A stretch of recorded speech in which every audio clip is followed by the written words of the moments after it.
What's the trick in making my love stick?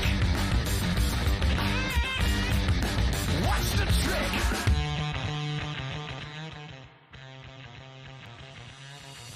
As my music fades away in the background as I actually wanted to do this time.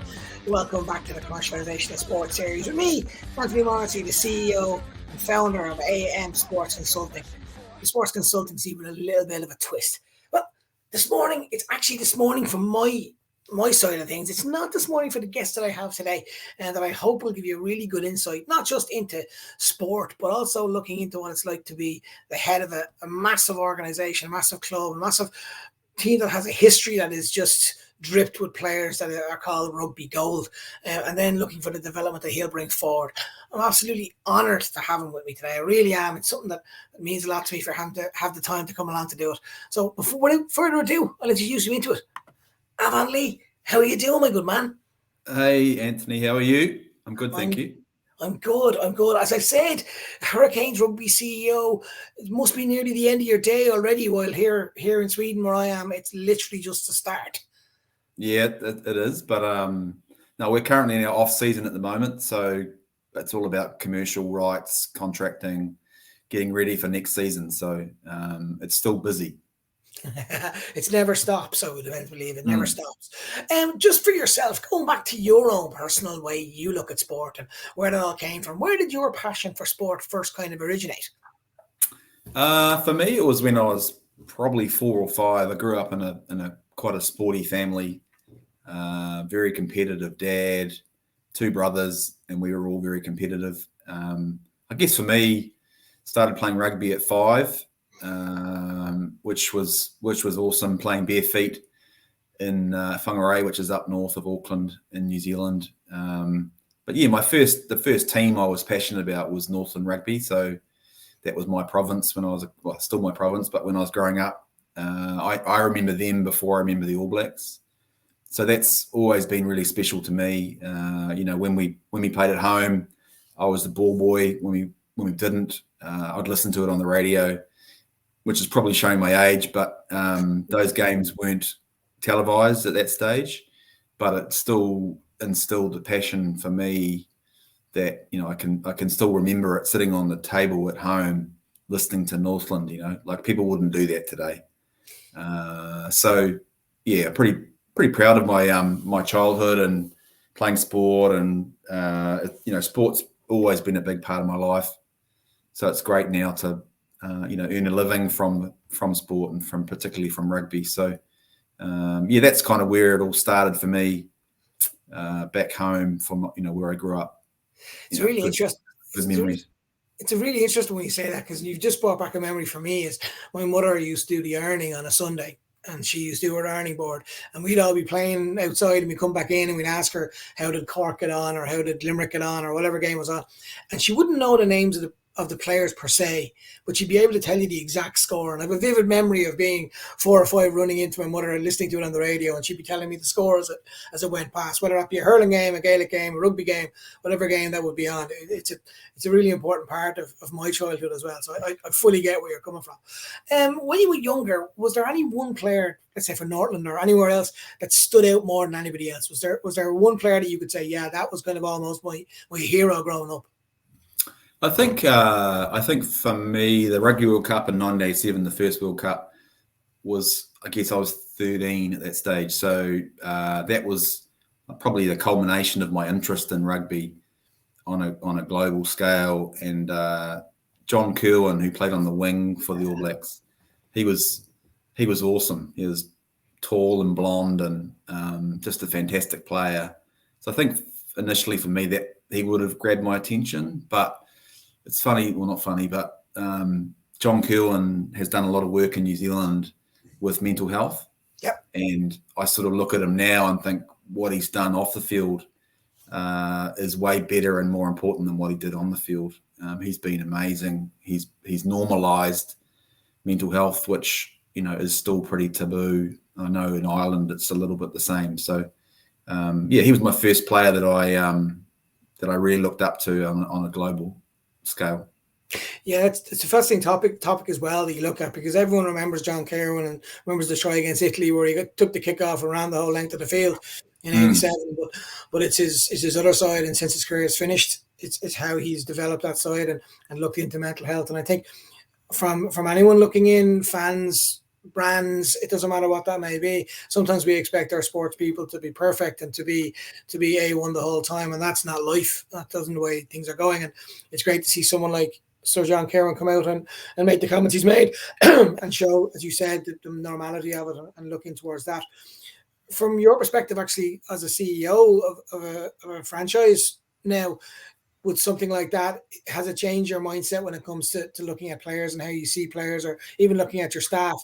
Is that something that from learning from what John Kerwin spoke about, that's something you developed in a kind of like a daily basis as well within your job?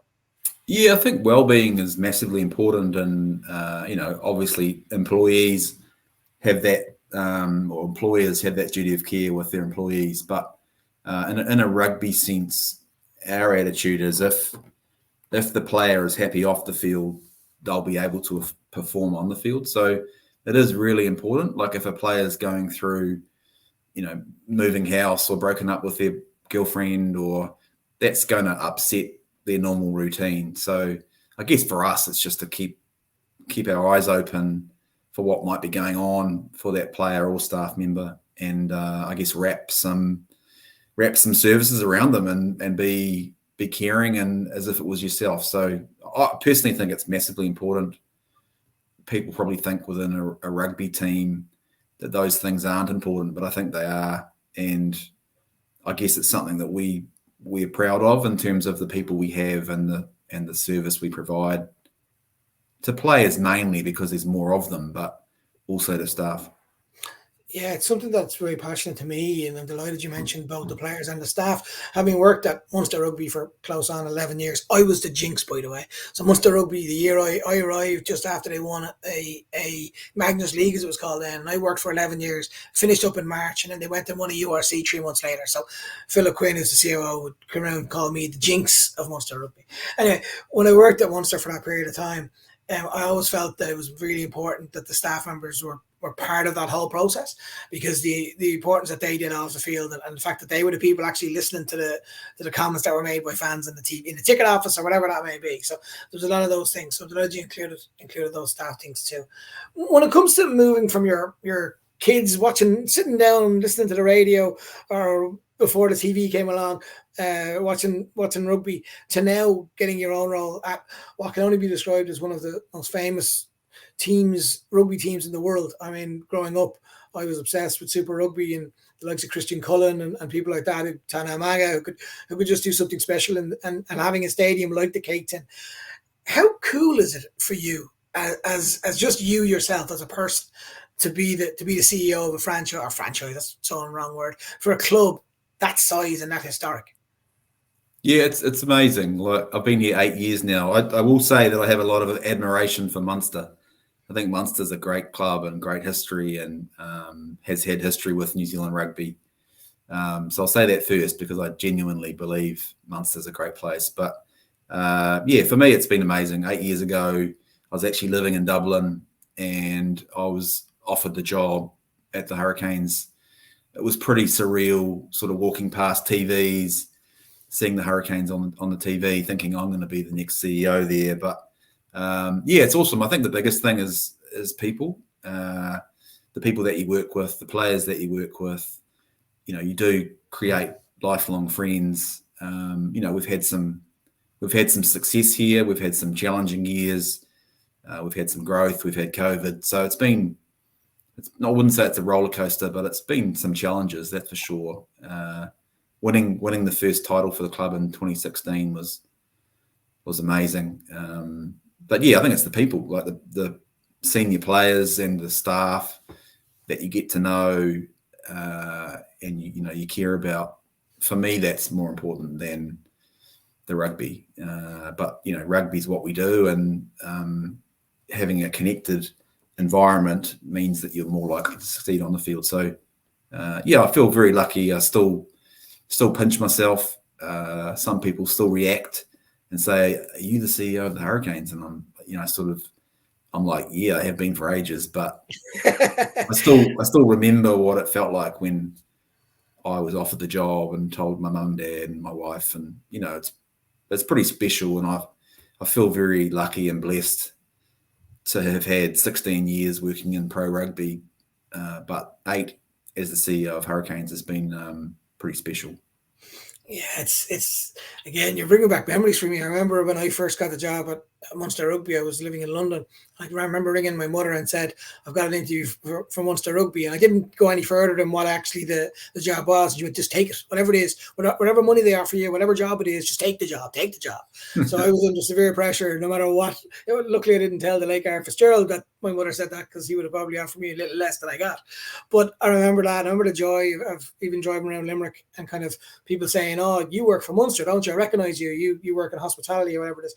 And I think that importance for staff should never be lost either, because it's an important link and pride you should have in what you represent and who you're connected to. And so many people would love to work for whatever that team is. I think it's an important link and connection. And then it means then from a brand perspective, if they can see the staff are also engaged and connected into the club, they're more likely to jump on board with that whole story. Talking about the story of the Hurricanes, for you guys right now, I know you said you're in the off season, but what would a normal day of a CEO, and I appreciate there's probably no word as normal, but what would a normal day of a CEO for a rugby team look like in New Zealand? Yeah, I suppose people often ask me that, but it'd be very similar to a normal in inverted commas CEO role, where you're managing a business. You've got direct reports at a GM level who are looking after rugby, marketing, commercial, media, etc. So you've obviously got projects on. At the moment, the commercial side is definitely more of a focus to me, and that's probably what is normally the case. But sponsorships, getting our memberships ready. So I personally believe in a lot of autonomy for staff. I'm not I'm not a person to stand up in front of the room and shout and tell people what to do. I'd rather have one-on-one with people and help them grow and develop. So there definitely isn't a normal day. We've just moved out to a new facility, which is half an hour out of Wellington, which isn't a lot when you think of certainly Dublin, where I used to live, but that's just taken a little bit of a change for me. So I often listen to podcasts or organise phone calls for the morning or the evening, which is valuable for me. But probably spend an hour and a half on emails every day, just keeping the admin.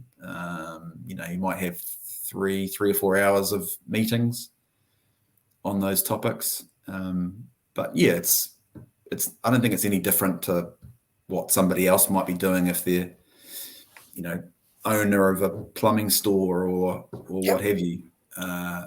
It just happens to be within rugby. So I think, for me, if I was CEO of an organisation in New Zealand the same size as the Hurricanes, but it wasn't rugby, we wouldn't have a profile. There just wouldn't be the same level of intrigue, I suppose, into what we're doing and how we're performing.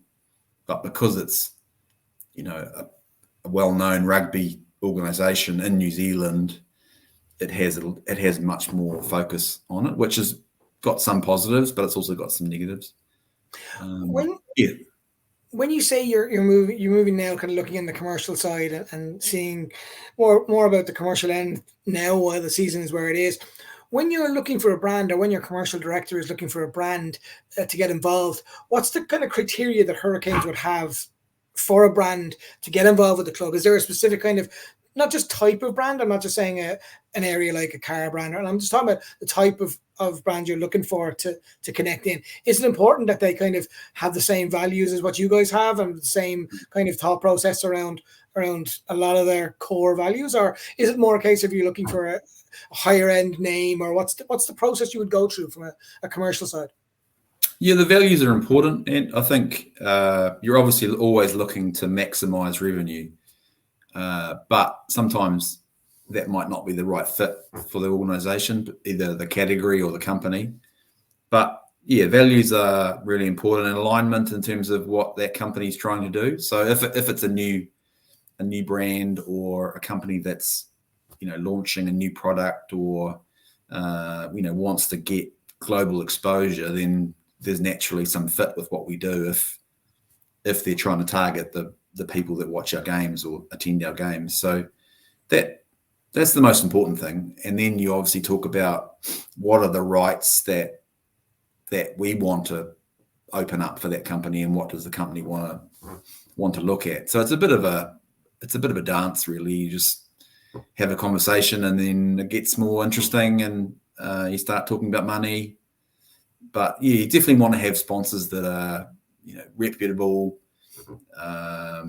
financially secure, and will add something to your organization. So, our major sponsor, we've got two major sponsors, Kia and National Storage, both fantastic. They're loyal. They've been with us for 5 or 6 years, possibly more. But, they fit the way they leverage the relationship is really important. So it's not just about putting their logo on a jersey. It's what can they bring to our membership and our fans. Can they produce really cool content that our fans love as well? So naturally for them, the brand awareness is important. But for us, it's not just about brand. It's about connection to our stakeholders and what can Kia offer to our members or our staff. So yeah, that's sort of what appeals to me. I think what's cool about that as well is, I remember working on Munster, there was some really cool concepts that didn't cost a lot of money, but really caught on. And there was a concept that we did around what's called the War Room, which is where the day before one of the big games, a group of sponsors will come in and be, in essence, given the team talk by the head coaches if they were the players.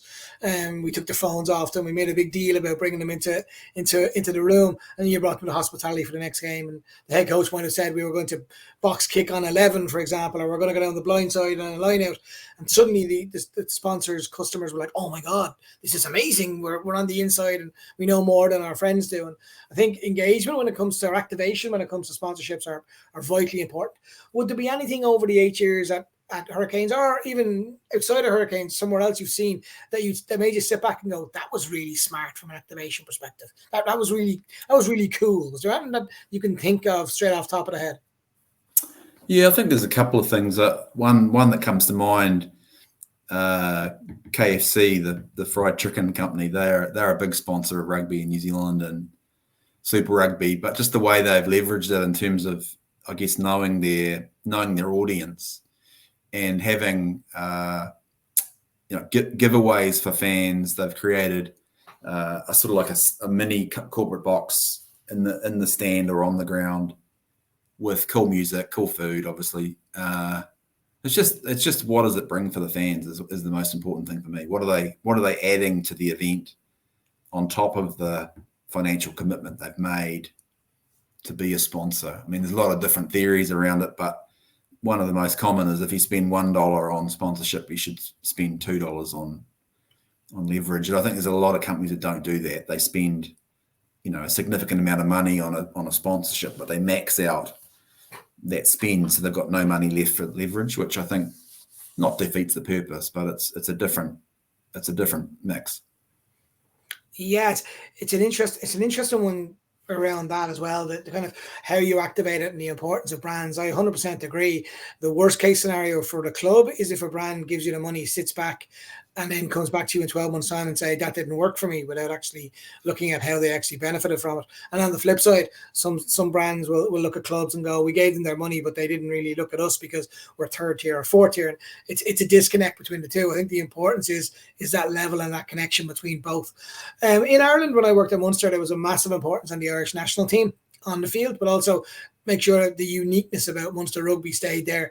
Having gone to New Zealand in my youth when I had hair, gone way back, I remember the absolute obsession there was with rugby, and again, not just with the All Blacks, it was whatever team you were around. And I remember being in Wellington and going to the K-Tin and having that whole experience.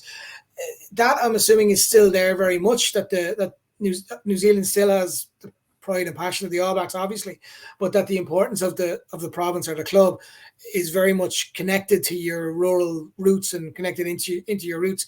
Is that something that is still very important within the values of the Hurricanes? Oh, definitely. I did the opposite. I went to Ireland and saw how passionate, you go to Tipperary and how passionate they are of hurling, or, so I think I always used to describe it. It's like having the All Blacks living in a town, like it's amazing, the passion in Ireland. But yeah, it's hugely important to us. I think connection to our clubs and our community and rugby players across the region is critical, because that's part of our fan base for a start. But also, we want to be something people aspire to, both as a fan or as a player. So, those things are really important to us. I think we talk about the future of sport in a minute, but I think that there has been some change in rugby over recent years in terms of how people are consuming sport. I think rugby fans have always been massively passionate about the All Blacks, but I guess I'm wondering how much of that is to do with winning. So, you look at the last 5 or 6 years with Ireland, we'd never been beaten by Ireland 5 or 6 years ago, but now, you'd certainly say that Ireland have the wood over the All Blacks. Does that change the way a fan, views the All Blacks? Or, being a fan doesn't just mean when the team's winning, it's also when the team's struggling. So, I'll always support the All Blacks because it's one of the teams I support. But I'm just a little bit curious as to whether there might be some people who are a bit more fickle than that. As I say, we can talk about the future of sport later, but our connection with our community is massively important. It's one of our values, and we really encourage it of everybody that works here or plays here, because that's what we're all about. If you're not connected to community, then I don't think you should be doing that job or playing for that team.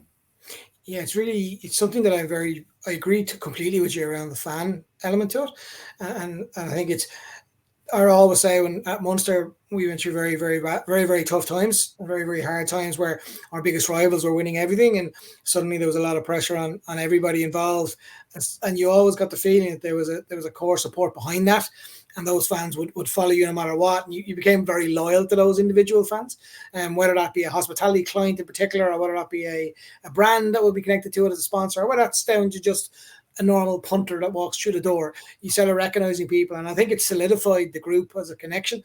And Munster Rugby would be similar to the Hurricanes in this sense, in that we would have a history of former players that were massively successful, both for Munster but also for New Zealand. And then it's about then developing that on to making it work. And you said at the very start about winning the trophy. Did you find that winning the trophy was almost as important for people, not necessarily who on the field, but also off the field, who had been there for quite some period of time, that they enjoyed it? And the reason I asked that question is definitely something I felt when Munster won the URC a couple of months back. The pride I had wasn't necessarily for the players per se, and I was delighted for them, but it was for staff members who'd been there for 15 years, who'd gone through a lot of that pain, whether they be in the ticket office, whether they be in the comms room, whatever that may be. Yes, is a short answer. I think everyone wants to win. Everyone loves a winner. So our average crowd over the last 6 or 7 years has been about 16,000. But, when we made 2 finals in a row, it was sold out on both occasions. So, some people come out of the woodwork when teams are winning. But I guess, it's the pleasure you can provide to someone who's been there when the Hurricanes have finished 12th or 14th or 10th or whatever the number was, So we had some great coaches and players, as we do now, but, to win and then come second the year before was certainly a special time for Wellington and sport in Wellington, but particularly for, rugby and the Hurricanes. it was awesome to be around, and really proud of the staff here and the players that got the job done. Yeah. Moving on to the last category I want to talk about, which again you mentioned a bit about, is the future of sport, and where you see the future of sport, not just in New Zealand, but from just looking around at different places. I know you said you've been to Ireland a few times, and your connection into Ireland, definitely, your knowledge of hurling definitely is important in that conversation. But the future of sport, where do you see sport over the next 5 years going, based on what we've seen in the last 5 years with the likes of the pandemic and different things like that? Where do you see the future of sport going? Yeah, I think the pandemic has certainly affected sport in New Zealand. I think people, got used to watching the games on TV and not necessarily going to support their team because they couldn't. But I think some of that is due to, it's due to success and what you're offering at games. And I think the biggest thing is that people in New Zealand anyway have, they're looking at events, big events, and committing to those, but maybe not as committed to week in, week out for their club in this example. So if Ed Sheeran comes to town, everyone, or a lot of people, put that $150 away to one side and say, well, we're going to go to Ed Sheeran. Whereas, in the same breath, they might say, well, we're not going to go and watch those two rugby games because we don't value them the same as the big games, if you like. So I think that's definitely happening in New Zealand, and it's rugby's role or objective to turn that around and offer more to our fans and our members, so they do come back and go to games like they used to. So that's a big challenge. We've also seen in New Zealand the FIFA World Cup, the Women's World Cup, last year, superbly well attended, really successful events, global events, but also, women's events. And I think that's another thing that's changed, is that women's sport is being taken more seriously, and justifiably so. Like we have a women's team now, have done for a couple of years. And, when I first started, that just wasn't something on the agenda, but we want to be part of it. We want to have a pathway for young females in our region to come through and play for our Hurricanes Power team. So I think the women's, as I said, women's sport hasn't been as popular, I suppose, as it should have been for a long time. But now you're seeing, more sports with pay equity, being really well attended. So those two events in New Zealand have made a big difference, I think, because people have realised that women's sport is just as entertaining and competitive as men. So, get behind it. So I think that's a really positive thing. I think probably the biggest aspect of the future of sport is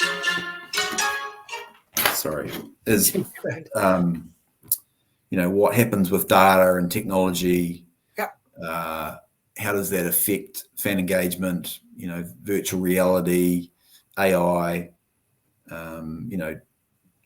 The sport. You look at a lot of sports around the world now. They've created a smaller version or a shorter version of the game, be it basketball, rugby sevens, 2020 cricket. So sports are having to change based on what the consumer wants. But I think data is massive. So how do you engage with a sport or a team? What do you receive? So fans want access to the inner sanctum. They want to feel like they're in the sheds with Munster at Thomond Park. They don't want to feel like they're just someone watching a bland game of rugby on TV. They want to connect with the team that they love and the players they love. So I think that's big. The way fans are consuming sport is obviously very different.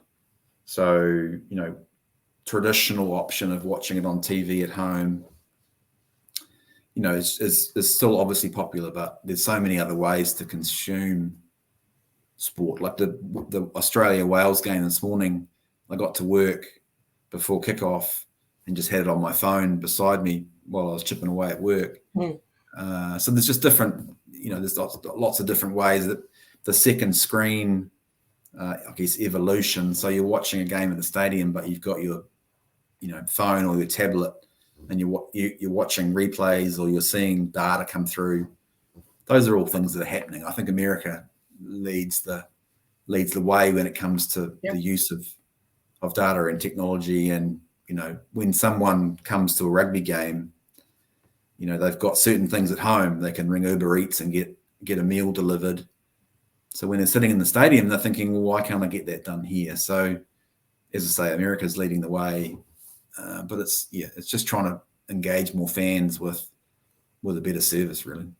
I think it's also about making it unique to your club as well. So, for example, I would agree completely around the States and what's going on in America. And I'm a passionate, for my sins, I'm a passionate Chicago Bears fan, unfortunately. Not very good. But I went over to Chicago last year, and just the way the whole experience was done would be very unusual to me. And in some cases, I loved it, and the tailgating idea was sensational. But there's other areas of it I may not have gone. That's not really for me, or what I believe would work in certain spots. But definitely the use of 2 or 3 screens now has just changed the game for both brands and for clubs, because it means that, as you say, people are coming to the games expecting a certain level of service based on their own consumption of how sport is consumed. So very important to have 4G in the stadium, going out to 5G almost now. It's very important having those links and connections. And then it's also an opportunity then for brands who want to activate. It's no longer just let's get the couple of players, let's get our free tickets, and let's get our advertising space. It's now a much more different conversation about how can I activate this? What's the best way to do it? And how do I almost take over for a day or two and specifically look into that? And I massively appreciate your time coming along today. I really, really do. I know it's a long day for you guys and watching World Cup. And look, I made sure to get you before the quarterfinal of the World Cup. So I know this was done before, so hopefully Ireland get to play New Zealand. And I know you've lived in Ireland for a while, so you'll understand exactly what it means to the people in Ireland to win a quarter-final of a World Cup. So Ireland have to get there first. We have to play Scotland in a couple of weeks, and that's a pretty big one. But from your perspective, New Zealand going into a World Cup, it's a big scenario. I'm sure in the country. How confident are the All Blacks heading into the rest of the tournament? I think New Zealanders are pretty aware of how good Ireland are for a start. I think the All Blacks themselves will be looking forward to that game. I don't think they'll be particularly nervous. They've got a lot of respect for the Irish. I think the All Blacks didn't play well in the first game, but I think there's about 4 Hurricanes they need to pick for the Irish game. They'll be much better. But yeah, I think I've seen a bit of communication, like a lot of my friends from my club in Dublin, a lot of chat about how good the Irish are and how they're going to beat the All Blacks. So it's amazing how that confidence has flipped. But no, Ireland are great. I think if the All Blacks lose, then clearly I'll be cheering for Ireland for the rest of the tournament. So I'm kind of covered, but I'm still confident that we can win, but we have to play really well because the Irish are an excellent team. Yeah, I must admit, I was in the stadium in the Aviva when Ireland thought they were going to win the All Blacks and conceded a try very late in the corner. Still hurts. I remember myself, my now wife, girlfriend at the time, we went back to our car, and it was around an hour walk to commute back to where we had parked the car to go back to Cork. And I don't think we said a word to each other the whole way back till we got to the car. I think it was just pure devastation. And I was also there in the Aviva when Ireland finally beat New Zealand. And I think the respect people have for New Zealand over here is how important and how big that was a day. And I think that's really cool from looking at New Zealand rugby, and a strong New Zealand rugby is so important to world rugby because it just epitomizes everything that the sport is good at and everything the sport's about. But I massively appreciate your time. Enjoy the rest of the Rugby World Cup. Hopefully when Ireland play New Zealand, you don't enjoy it that much, but when it goes on for the rest of Likewise. I really do. Thank you for your time coming on. I massively appreciate it. And look, Pleasure. have a very, very good day, my man. Thanks, mate. Cheers. That was absolutely fascinating for me to get to listen to somebody who's in the depths of what is, for me, one of the most famous clubs in world rugby in the Hurricanes. I grew up watching, as I said, the likes of Christian Cullen and Jonah Lomu playing for the Hurricanes, and then moving on to some of our absolute superstars, Barrett brothers, etc., who have just graced that club in that area. But just to listen to the way he spoke about the same role that he would do, whether it's a plumbing company or whether it's for a club the size of Hurricanes, and the links and connections then back into his community. From a branding perspective, I think it's also important what he was speaking about around activation and around different models out there, but the model that he spoke about very much was about the $1 you invest to the $2 you activate. I think that's vitally important for brands to look at, because sometimes brands like to blame the clubs and go, look, you should have done this to help me, you should have done that to help me. When in fact, the opportunity is there. And again, I can look at an example at Munster where we had Mr. Binman, a small little refuse company, and they wouldn't have given the biggest sponsorship money, but they activated it really well with the sin bin, where we had a physical bin on the side by the South Terrace. And now you go to Thomond Park, and if the yellow bin isn't there, people are going to comment on it. So it's just an idea and an activation policy you need to think. It's great to hear a CEO like that come in and kind of give exactly what he says and what he feels like. That's it for today. It's been absolutely fascinating to listen to what he said. I really, really appreciate everyone that has followed me on LinkedIn, has looked at the series and kind of going through it. Make sure you go onto my website, amsc.sc, and you'll see a lot of all the other talks we've had so far. We have some fantastic people we spoke to, from the likes of Jackie Hurley and Matt Cooper from Irish Journalism, and then someone like Billy Holland and Johan van Gran, the former Munster head coach who's now at Bath Rugby. I've got loads more coming. I've been desperately trying to get hold of Doug Howlett. He's going to answer my phone one day, I promise you, and get on this. If you want to learn more about what I do and how I can help your brand, your club, or your federation, you can see my contact details are at the bottom of this, and they'll be at the bottom of the YouTube clip as well. Look, my music's going to get rid of me. I know it is anytime. Thank you very much for coming along. Always.